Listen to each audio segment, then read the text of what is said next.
So I'm not sure if you guys can relate to this or not, but I live in Michigan. And personally, one of the best things about Michigan, and some people would say one of the worst things about Michigan is the fact there are 4 seasons a year. And personally, I don't know what it is about the end of summer, fall, harvest, time of the year. It's just perfect for me.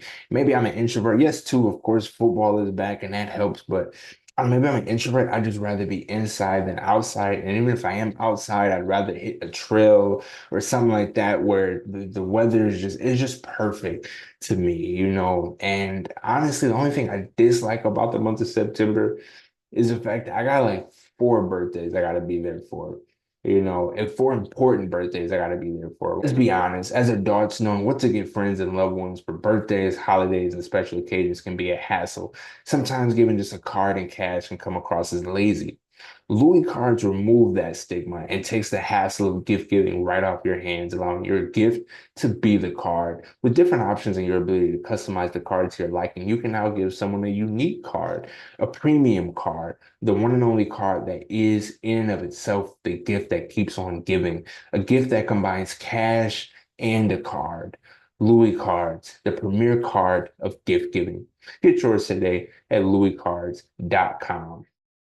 The Tampa Bay Buccaneers defeated the Lions 20-16, and while the defense showed up for Detroit, same can be said for the offense. I mean, Aidan Hutchinson really ate that day. He had 4.5 sacks, one away from a franchise record, and Brian Branch walks away with the interception, and it still wasn't enough as Baker Mayfield leads the Buccaneers to victory, going 12 for 19, 185 yards, 1 touchdown, and an interception, while also leading the Bucs in rushing yards with 5 carries for 34 yards. Now, Jared Goff had no touchdowns on 55 pass attempts and threw 2 interceptions.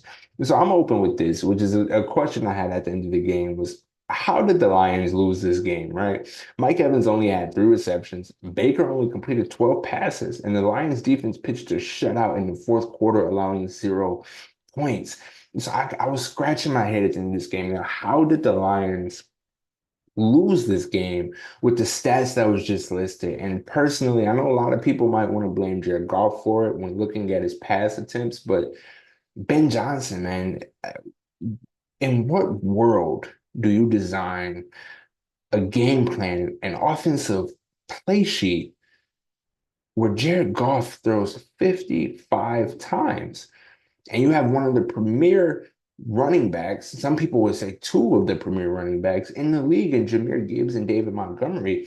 It just doesn't make sense. The fact that you could see it in the second quarter, Jared Goff looked out of character. He was struggling to decide from what defenses he was seeing, or at least it looked that way on the field. He didn't know whether, guys would come up and make a play. He looked frazzled.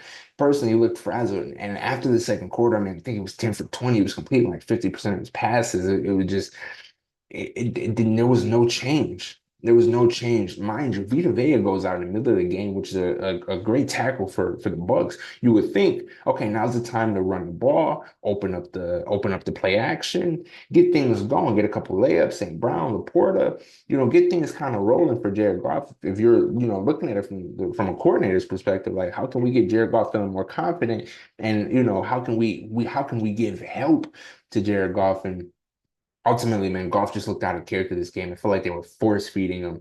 I mean, 55 pass attempts is just absurd. And also too, I mean, you could see it out there watching the game. I mean, there were times second and short where he would pass up the slant route to a Laporta or to the slot receiver and try and go for a big chunk play, which ultimately would be the reason why he would throw a second interception later in the game. And I'll touch that in a second. But not to mention the Lions also struggled in the red zone, which I believe is something, especially if you're a fan of Detroit, or you're, watching football and you're trying to decide, which teams are going to shape up to be what this year. Red zone offense is very, very important. And Detroit struggled, in that game. I mean, basically the Bucs pitched a shutout and for the red zone. I know the Lions scored once. I believe it was Montgomery who ran it in, but the Bucs did a great job of shutting the Lions down in the red zone, which might be something to look out for. And it just felt like Ben Johnson was kind of calling fancy plays out there when ultimately all you had to do is just run the ball up the middle. And I get it, sometimes it can be easier said than done, but let me remind you, Gibbs averaged 6.5 yards a carry on Sunday. So I don't know. Normally, what you would see in a game like that, especially out of Ben Johnson, and why people look at him as one of the premier coordinators is he knows what to do and when to do it. Ultimately, you would think in a game where Gibbs is averaging 6.5 yards a carry, okay, let's give the ball to Gibbs and allow him to open up the playbook. Offensively, we'll set up Goff behind the play action, get St. Brown, J-Mo, Laporta, we'll get them rolling with a couple of layups, and we'll be able to just murder whoever the opponent is. It's kind of Detroit's play style a little bit. Whether it's Gibbs who opens up the playbook or it's Montgomery, usually it's a back who opens up the playbook for Detroit. And once you get Goff in a comfortable position, I mean, he can get really surgical. He's one of the best at it in terms of pocket passing. His mobility is something that he lacks in, but he makes up for it in his ability to pass behind the pocket. We have one of the best O lines in the game. You just wouldn't expect to see that from the Lions, especially not with their offensive talent. That was not a game they should have lost. However, it is a game where fundamentally, if you stray away from who you are, you can definitely find yourself in a hole like that. And truthfully, to anybody who's asking a question at the end of last year, why didn't Ben Johnson take the job in Washington? This is why, he's still green, and it showed Sunday for sure. I'll touch Dan Campbell too. I know he took accountability for it after the game, but the timeout usage in this game was atrocious. Now, yes, I know at the end of the half there was a critical coaching error with special teams runs on the field while the offense is trying to spike it, which leads to no points while they were in field goal range, a 10-second runoff. But there were three timeouts on that drive. On that drive before the second half, there were three timeouts, and it was about a minute and a half left to go. They burned all of them and put the team in a position where a critical error like that could take place when it was uncalled for. It didn't need to happen. I'll touch one other thing too. I get it, it was 35 seconds left, so the field position they were in, it looked like a for sure defeat, but they still had one timeout left. A 7-yard route to St. Brown is where you decide to use your timeout with 35 seconds left, and I believe they were at the 40 or the 50. That's when you use your timeout. It just didn't seem like Detroit was clicking, you know, fundamentally. It didn't seem like they were clicking. And I want to give props to Dan Campbell too, because again, even in this game, Dan Campbell's usage of going for it on fourth down, I believe he converted all of his fourth down tries, and there was a fake punt, perfect timing, and he's one of the best at doing that. But all those things go overlooked when you miss some of the basic stuff, like timeout usage or players running on special teams running on the field when your offense should be out there spiking the ball, and it was about 16 seconds left when that even happened. So it was no need for the special teams to even run onto the field in the manner in which they did, which cost us 3 points. And let's talk about Jared Goff. I don't blame him necessarily for the first interception. I know it was that the wide receivers ran into each other. It is what it is. Those things happen. It's the first quarter. That's not what makes or breaks the game.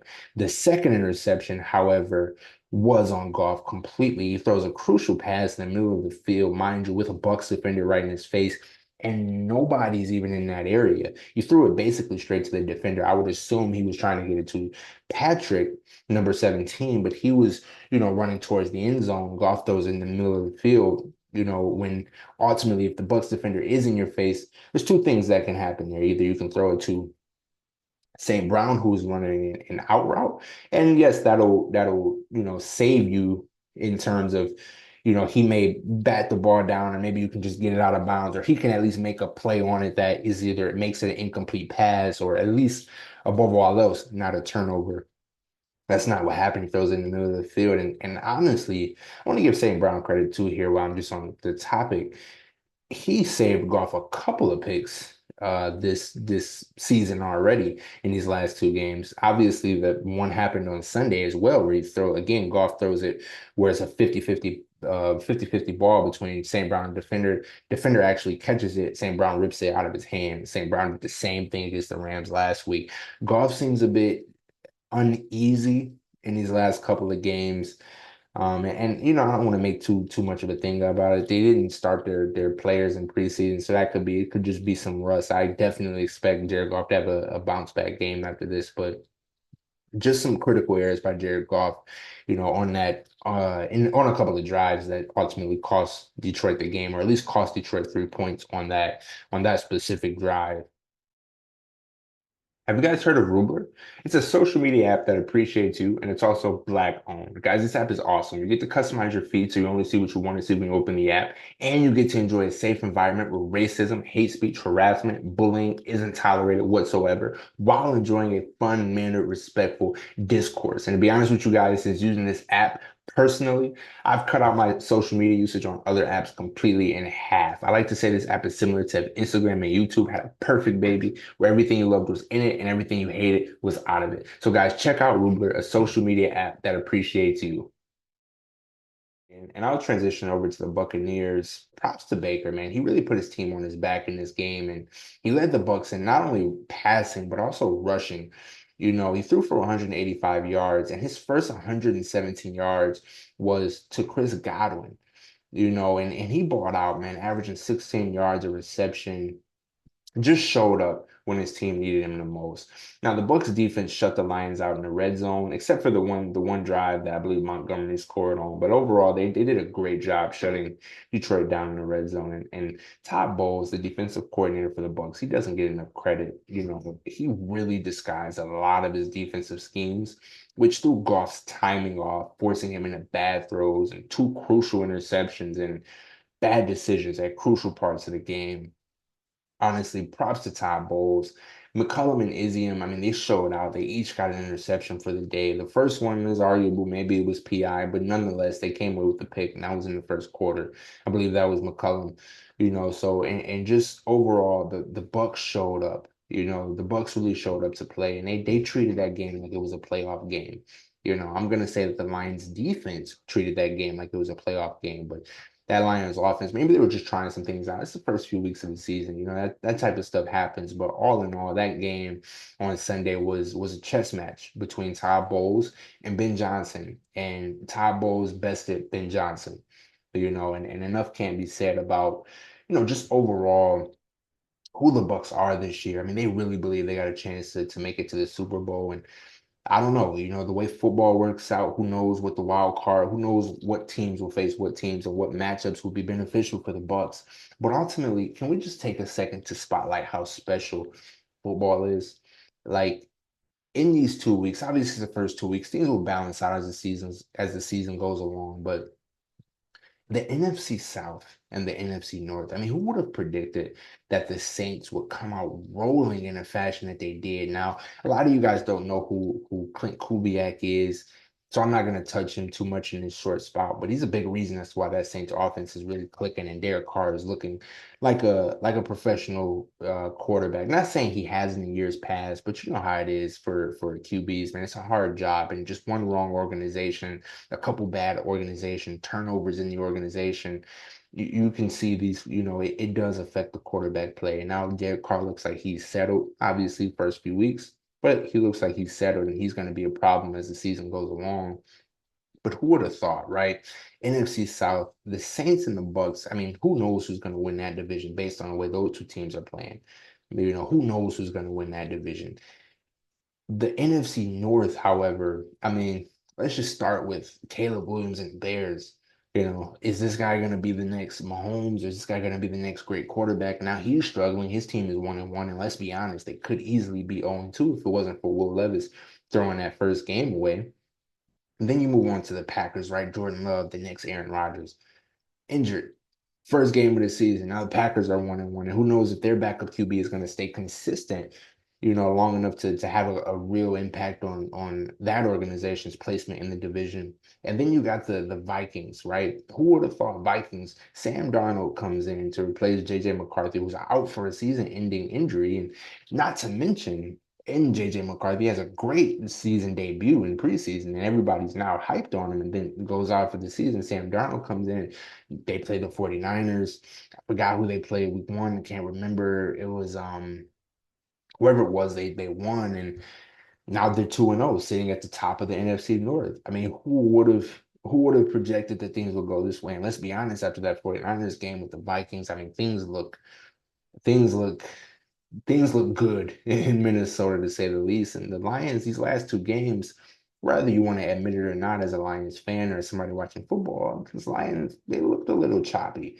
They looked a little choppy, but Obviously I said things should balance out, ultimately, but who knows? Playing the Cardinals next week. I mean, you see the way Kyler Murray looks like he's clicking this season. Also, the Bills are a playoff. That's a playoff matchup, though.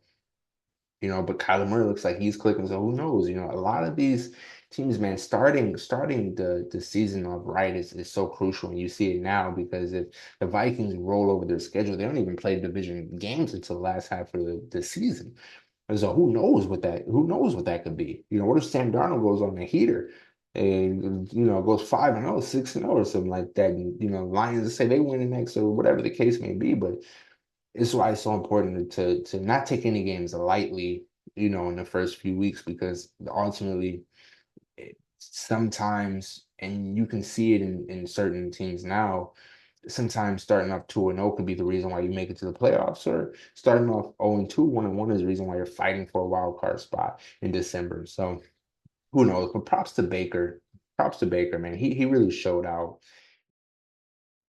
Guys, I'm a perfectionist, and I personally believe in one of the things you should always care the most about is what you put into your body, which is why when I need a midday boost, I don't drink any energy drink. I drink excess energy drink. Why? Because there's nothing like a clean vitamin B12 energy boost in the middle of the day with zero sugar. You want to know why? Because when you take away the sugar, you get zero crash, which means you can keep winning all day. So guys, crack the seal on one of their many flavors and keep winning. The one thing I'll say to Aaron Glenn is please teach the D line to go horizontal when playing elusive quarterbacks and not vertical, right? That'll force the quarterback when you play horizontal to play the sideline when scrambling, and it'll allow less yards to happen, on QB rushes. If you need an example of what that looks like, look at the way the 49ers played Mahomes in the Super Bowl last year. It was a great example of playing horizontal. It takes a lot of discipline because you're not crashing the middle. You're almost like pushing in, but you're pushing this way. So when Mahomes would scramble, he wouldn't have much room to gain. He wouldn't have much yards to gain on the outside, forcing him into a lot of QB rushes for 2, 3 yards to the sideline. I would say focus on that. And then two, somebody please get Terrion Arnold, the rookie, um, get him caught up to speed with how to cover defenders in the NFL. He's doing great at it for a rookie, but 3 PIs in 2 games, crucial PIs too. It's not college, man. You can't force somebody's hand away before the ball gets there. It's gonna get caught every time. Just he's doing great, but just somebody please get him caught up to speed with how to cover people in the NFL. And on a positive note, I did want to touch Brian Branch. He's becoming a perennial all-star at the cornerback position. That interception he made right before half that allowed the Lions to have great field position was a great play, just staying focused. And I said this before, and after last week's game, Brian Branch is going to be he's going to be a big play guy on defense. He's always looking for a pick six. And if you don't believe me, just ask Mahomes last year because he got his first pick six against Mahomes. So the guy really knows how to make up ground and get interceptions. And he's always looking for a big play to change the momentum in the game. Enough can be said about Brian Branch, and he's a great tackler too. I won't say a great tackler, but he's good at making open field tackles, and he's just a guy you can rely on at the cornerback position, which is saying a lot for Detroit after last year's atrociousness of cornerback play. But honestly, man, this game, had the Lions won, it would have been about their defense. Man, enough can't be said about Aleem McNeil and their defensive line. I mean, the linebackers, Campbell, Anzalone, and Barnes, Detroit puts a lot of trust in their linebackers. And you can see it a lot in who they cover and just how Detroit overall uses their linebackers is pretty special. And Campbell, Anzalone, and Barnes, I mean, as of now, no team scored over 20 points, against Detroit, which as long as Detroit's offense can step up to par, who knows what that could turn into as the season goes along. And even again, as I said about Terry and Arnold, getting him caught up to speed, he's still doing fairly well between him, Branch, Carlton Davis, and Kirby Joseph. Believe it or not, there was a lot of third down conversions that would have been crucial for the Bucs to convert on. And our cornerbacks were there to break up plays. And again, you're talking about Mike Evans, Chris Godwin, that they made some good plays out there that put, to be honest with you, if you ask me, they put Detroit's offense in every position possible to succeed, and ultimately the offense couldn't get it done. It is what it is, but all the offense needed was 6 points, and this would have been their game. And as we touched before, two field goal positions wasted because of fundamental errors and crucial turnovers. Something I don't expect to see a lot of out of Detroit, but hey, props to those two teams that played Sunday. It was a great game to watch, and who knows, that really could be a playoff matchup.